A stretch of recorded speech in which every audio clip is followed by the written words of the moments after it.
కర్ణాటకలోని ప్రసిద్ధ పుణ్యక్షేత్రం ధర్మస్థలలో వందల మృతదేహాల ఖననం ఆరోపణల కేసులో కీలక పరిణామం చోటు చేసుకుంది. ఆ మృతదేహాలను తానే పూడ్చిపెట్టానని ప్రకటించుకున్న ఒకప్పటి పారిశుద్ధ కార్మికుడు ముసుగు వ్యక్తి భీమాను తాజాగా సిట్ అధికారులు అరెస్ట్ చేశారు. తప్పుడు సమాచారంతో ప్రభుత్వాన్ని ప్రజలను తప్పుదాడి పట్టించాడన్న అభియోగాలపై భీమాను సిట్ అధికారులు అదుపులోకి తీసుకున్నారు. కొన్ని గంటల పాటు సిట్ ప్రధాన అధికారి ప్రణబ్ మహంతి అతడిని విచారించారు. మాయమాటలతో మొత్తం వ్యవస్థను నమ్మించి చివరికి ఏమీ తెలియదని చేతులు ఎత్తేశాడని ఈ దర్యాప్తులో విచారణ బృందం గుర్తించింది. దీంతో అతడిని అరెస్ట్ చేసింది. శనివారం ముసుగు వ్యక్తిని కోర్టులో హాజరుపరచనున్నారు. ధర్మస్థల పరిసరాల్లో 100కు పైగా శవాలు పూడ్చిపెట్టానని నమ్మబలికిన భీమా చివరికి వాటి ఆనవాళ్లు చూపకపోవడంతో సిట్ అధికారులు ఆగ్రహించారు. మాయమాటలతో మొత్తం వ్యవస్థను నమ్మించి చివరికి ఏమీ తెలియదని చేతులు ఎత్తేశాడని తెలిపారు.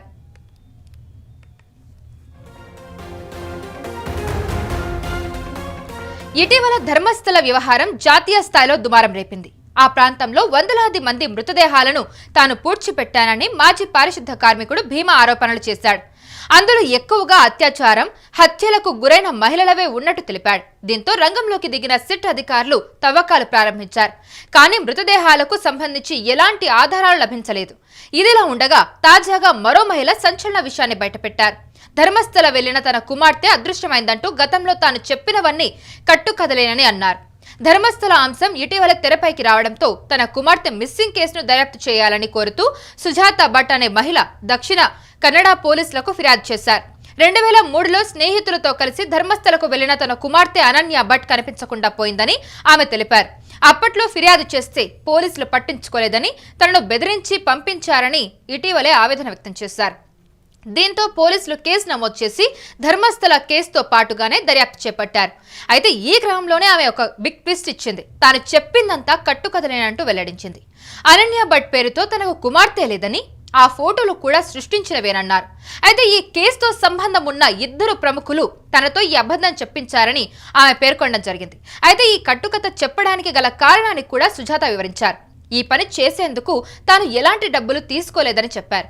తన తాతగారి భూమిని ధర్మస్థల ఆలయ అధికారులు తమ అనుమతి లేకుండా తీసుకున్నారని, ఆ ఆస్తి వివాదాన్ని తేల్చుకునేందుకే వారు చెప్పినట్టు నడుచుకున్నారని ఆమె తెలపడం జరిగింది. అయితే తాను ఎంత పెద్ద తప్పు చేశానో తర్వాత అర్థమైందని, అందుకే ఇప్పుడు నిజం చెబుతున్నానని సుజాత భట్ అన్నారు. కర్ణాటక ప్రజలు, ధర్మస్థల భక్తులు తనను క్షమించారని ఆమె వేడుకున్నారు.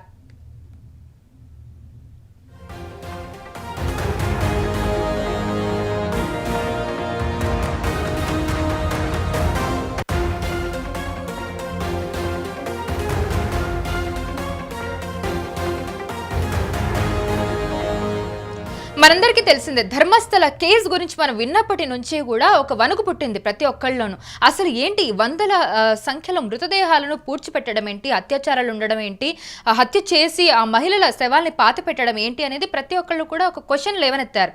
అయితే ఇప్పుడు అదంతా కూడా కట్టుకథే అంటూ కూడా ఆ పారిశుద్ధ కార్మికుడు చెప్పిన నిజాలని చెప్పాడో అదంతా కూడా ఇప్పుడు అబద్ధమని రుజువైపోయింది. ఇప్పుడు ఆ పారిశుద్ధ కార్మికుడిని కూడా సిట్ అధికారులు అరెస్ట్ చేయడం జరిగింది. అయితే కర్ణాటకలోని ప్రసిద్ధ పుణ్యక్షేత్రం ధర్మస్థల ఇప్పుడు వందలాది మృతదేహాల ఖననం ఆరోపణల కేసులో కీలక పరిణామం చోటు చేసుకుందని చెప్పుకోవచ్చు. ఈ సందర్భంగా అయితే ఆ మృతదేహాలను తానే పూడ్చిపెట్టానని ప్రకటించుకున్న ఒకప్పటి పారిశుద్ధ కార్మికుడు ఆ ముసుగు వ్యక్తి భీమాను తాజాగా సిట్ అధికారులు అయితే అరెస్ట్ చేయడం జరిగింది. అయితే కొన్ని గంటల పాటు సిట్ ప్రధాన అధికారి ప్రణబ్ మహంతి అతడిని విచారించారు కూడా. అయితే మాయమాటలతో మొత్తం వ్యవస్థను నమ్మించి చివరికి ఏమీ తెలియదని చేతులు వెత్తేశాడని ఈ దర్యాప్తులో విచారణ బృందం అయితే గుర్తించింది. దీంతో అతన్ని అరెస్టు కూడా చేశారు. శనివారం ముసుగు వ్యక్తిని అంటే భీమాను కోర్టులో హాజరుపరచనున్నారు. ధర్మస్థల పరిసరాల్లో 100కు పైగా శవాలు పూడ్చిపెట్టానని నమ్మబలికాడు భీమా.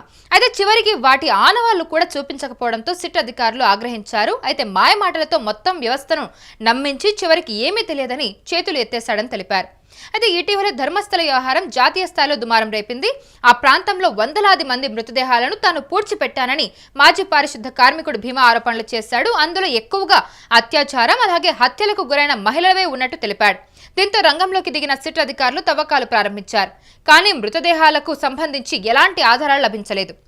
అయితే ఇదొక విషయం. అయితే తాజాగా మరో మహిళ సంచలన విషయాన్ని బయటపెట్టింది. ధర్మస్థల వెళ్లిన తన కూతురు అదృశ్యమైందంటూ గతంలో తాను చెప్పినవన్నీ కట్టుకథలే అని తేల్చి చెప్పేసింది. ధర్మస్థల అంశం ఇటీవలే తెరపైకి రావడంతో తన కుమార్తె కూడా మిస్సింగ్ కేసులో మిస్ అయ్యిందని చెప్పి కేసు నమోదు చేస్తే పోలీసులు పట్టించుకోలేదని చెప్పి కూడా తన ఆరోపణలు చేయడం జరిగింది.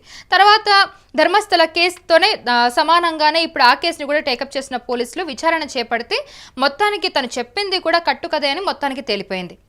అప్పట్లో ఫిర్యాదు చేస్తే పోలీసులు పట్టుకోలేదని చెప్పింది. మొత్తానికి విచారణ చేపడితే అదంతా కూడా కట్టుకథే అని బయటపడింది. సో ఇప్పుడు పారిశుద్ధ కార్మికుడు చెప్పింది కూడా కట్టుకథే అని తెలుస్తుంది. అండ్ అలాగే అనన్య భట్ కేసు గురించి కూడా ఇదంతా కూడా జస్ట్ వాళ్ళు కట్టుకథగానే వాళ్ళ వెనక ఎవరో ఉండి వాళ్ళని ప్రేరేపించినట్టుగా కూడా వాళ్ళు ఈ విచారణలో బయటపెట్టినట్టుగా మనకు తెలుస్తుంది.